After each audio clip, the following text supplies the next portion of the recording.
Halo semuanya, aku Corina. Di sini kita bakalan ngobrol santai, nge-breakdown pergerakan pasar yang lagi happening.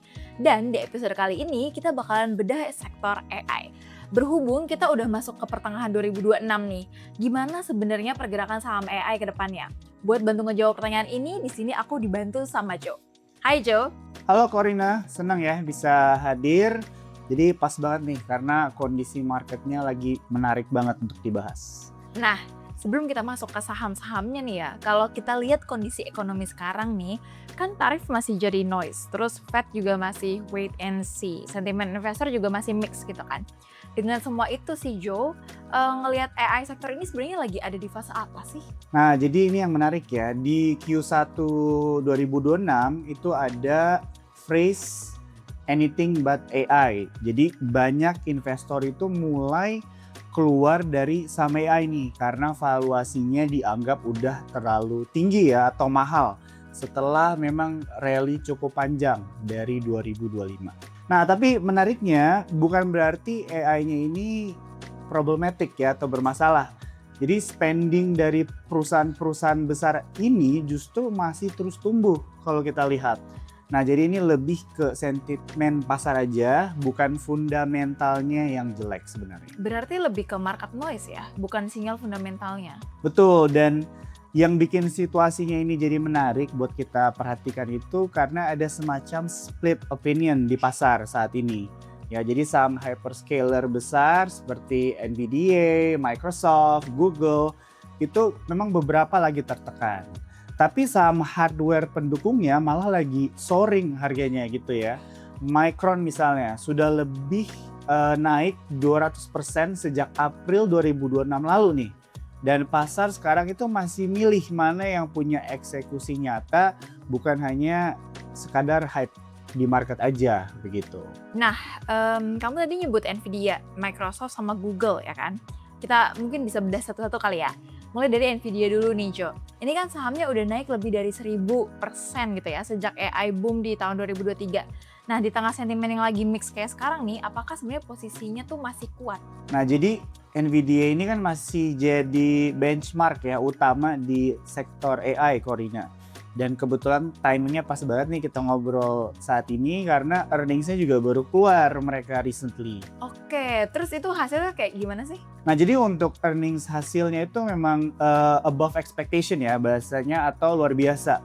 Jadi revenue Nvidia di Q1 untuk fiscal year 2027 itu tembus di 81,6 miliar dolar ya atau bisa dibilang juga naik 85% year on year begitu. Dan angka ini beat expectation Wall Street di sekitar 78,8 miliar dolar.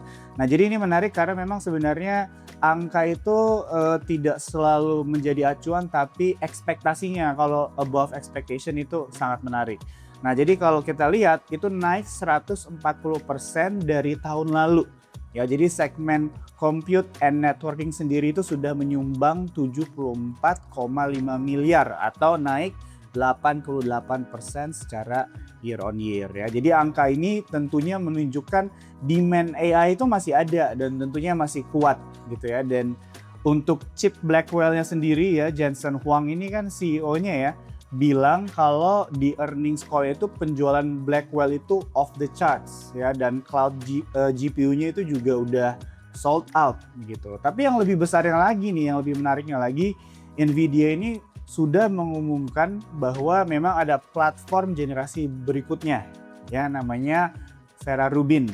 Ya ini sudah masuk full production dan siap dikirim di paruh kedua tahun 2026. Nah, Vera Rubin ini dirancang khusus untuk agentic AI dan reasoning model ya dengan performa inference sampai 5 kali lipat Blackwell. Nah, jadi tentunya ini pipeline produk mereka ke depannya yang sangat kuat dan tentunya perlu kita perhatikan juga.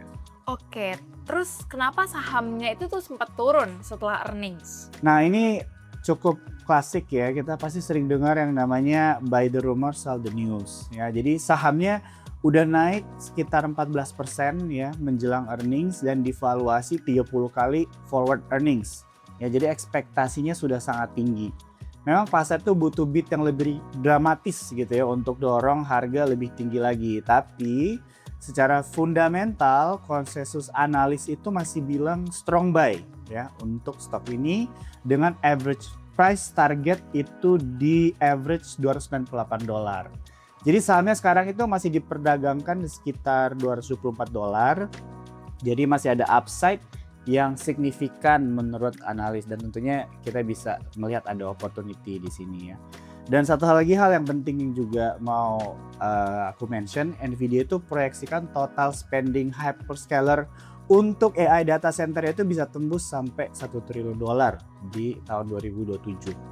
Ya, jadi ini memberikan adanya runway growth atau pertumbuhan yang masih sangat panjang nih. Dan resikonya tetap ada ya, kita kalau ngomong investasi tetap ada resiko ya. Dari regulasi chip ke China ya, dan tarif masih jadi bayangan. Jadi ini juga perlu kita pantau bersama. Oke. Sebenarnya ini menarik sih ya. Jadi kalau misalnya Microsoft ini kan kasusnya beda aja ya. Sahamnya masih tertekan padahal udah lama invest besar-besaran di AI gitu kan. Nah sebenarnya hasilnya tuh udah kelihatan sih belum sih? Nah jadi kalau kita ngobrolin Microsoft ini memang masih turun ya sebenarnya sekitar 7% ya year to date. Nah tapi kalau kita lihat fundamentalnya dari Q3 fiscal year 2026 yang baru dirilis April kemarin sebenarnya solid banget ya. Azure ini tumbuh 40% year over year-nya gitu.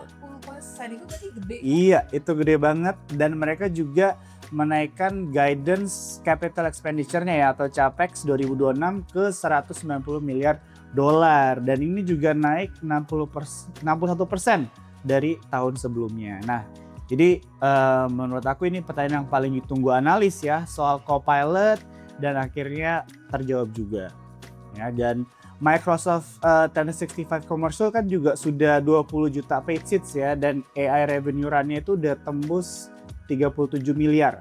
Ya dan ini tuh tumbuh 123% year on year. Ya dari CEO-nya sendiri juga Satya Nadella mention bahwa ada bilang keterlibatan mingguan Copilot sekarang udah setara dengan Outlook. Setara Outlook. Itu berarti udah masuk ke daily habit penggunanya dong? Ya, jadi persis ya. Pertanyaannya sekarang bukan lagi apakah monetisasi itu akan terjadi, tapi seberapa cepat margin yang bisa ikut naik seiring capex yang cukup masif itu. Interesting. Jadi itu sahamnya lagi diskon, tapi di dalamnya justru makin solid ya. Nah, kalau Google nih Jo, ini yang menurut aku sih paling menarik ya. Mereka kan sempat paling banyak diraguin waktu AI boom di awal nih. Nah, sekarang tuh beneran udah balik bersaing atau masih ngejar sih? Nah, ini menarik nih ya Corina ya. Jadi memang Google itu sekarang justru udah yang paling kencang di antara Magnificent Seven belakangan ini atau dibilang juga kompetitornya gitu ya. Q1 2026 yang baru dirilis akhir April lalu itu dibilang kuat gitu ya. Google Cloud itu tembus $20 miliar revenue ya atau sama dengan pertumbuhan 63% year over year-nya. 63%, berarti dia tuh lebih tinggi dari Azure ya? Iya, jadi lebih tinggi ya dan sahamnya itu memang udah naik 21% dalam 1 bulan. Jadi outperformer di antara peers-nya ya atau kompetitornya yang tadi sudah aku mention. Dan menariknya memang CEO-nya juga Sundar Pichai ini bilang cloud revenue itu mereka malah seharusnya bisa lebih tinggi lagi kalau tidak terkendala kapasitas compute. Nah, jadi mereka makanya masih menaikkan capex mereka untuk tahun 2026 itu ke $190 miliar ya untuk AI dan data center mereka. Nah, jadi narasi Google udah ketinggalan, udah nggak relevan. Ya, jadi menurutku sih pasar sekarang udah mulai re-rating lah ya mereka sebagai AI leader. Jadi bukan lagi yang mengejar. Jadi bukan ngejar lagi tapi udah leading gitu kan. Nah, berarti nantinya masih bisa lebih tinggi lagi dong kalau kapasitasnya masih bisa dikejar. Betul, dan demand-nya kan juga sebenarnya udah melebihi kapasitas yang tersedia ya sekarang. Jadi dengan capex $190 miliar itu bukan lagi ekspansi semata, tapi itu udah kebutuhan gitu. Dan ini update-nya terbarunya dari Google gitu. Jadi awal Juni ini Alphabet itu mengumumkan rencana penerbitan ekuitas sekitar $80 miliar ya untuk mendanai ekspansi infrastruktur AI-nya. Nah, dan menariknya nih, Berkshire Hathaway milik Warren Buffett itu langsung masuk dengan investasi $10 miliar ya lewat private placement. Nah, jadi kan ini bisa kita lihat ya, ini tuh jadi sinyal kuat lah. Bahkan investor sekelas Buffett pun percaya nih dengan prospek AI Google punya gitu.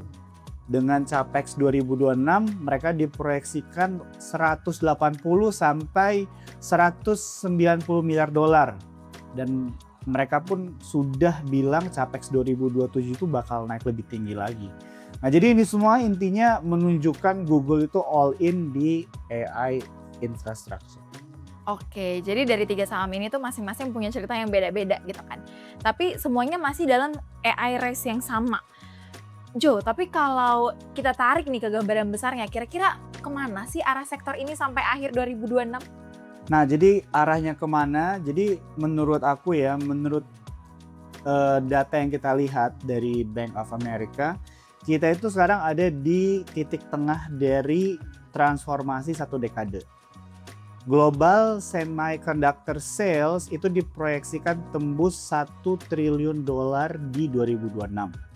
Nah, AI data center juga sendiri nih bisa jadi market senilai 1,2 triliun sampai tahun 2030. Oke, kayak gede banget berarti. Betul, besar banget nih ya. Dan yang perlu disadari investor juga adalah bahwa market itu udah shifting gitu ya, udah bergeser. Jadi bukan lagi soal siapa yang bikin chip, tapi yang bisa beneran deploy dan juga monetize AI secara nyata ya. Jadi fokusnya itu udah nggak lagi ke hanya NVIDIA, tapi ke siapa yang bisa eksekusi. Berarti kata kuncinya ada di eksekusi, bukan cuman sekedar narasi gitulah ya. Nah, betul ya. Jadi smart money sekarang itu memang sekarang lagi milah-milah ya bahasanya dengan sangat selektif. Oke, thank you banget Jo udah nemenin aku ngobrol hari ini. Jadi tadi udah kita bahas ya, AI boom belum berakhir. Tapi pasar udah jauh lebih selektif. Nvidia earnings-nya beat tapi sahamnya sell the news. Secara fundamental masih sangat kuat dengan Vera Rubin di pipeline. Nah, Microsoft fundamentalnya solid, tinggal nunggu marginnya ikut naik. Dan Google yang tadinya dianggap ketinggalan sekarang justru leading gitu kan. Bahkan Buffett aja masuk. Berarti kita harus pantau terus earnings sama capex guidance ke depannya ya. Nah, ya betul. Jadi itulah yang paling banyak ngomong soal kemana arahnya. Oke, nah buat kalian yang nonton, menurut kalian dari 3 saham ini mana yang paling menarik? Tulis di kolom komentar ya. Oh ya, buat kalian yang baru mau mulai investasi saham global, sekarang lagi ada promo special deposit untuk nasabah baru di XTB. Promo ini terbatas, jadi cek detail lengkapnya di link yang ada di deskripsi. Jangan lupa juga untuk like, share, dan subscribe biar nggak ketinggalan konten-konten kayak gini. Dan follow juga sosial media XTB Indonesia buat ikutin update analisa pasar dan info promo terbaru. Ingat ya, semua konten ini murni edukasi, bukan rekomendasi beli atau jual aset apapun. Selalu lakukan riset mandiri sebelum berinvestasi. Sampai ketemu minggu depan.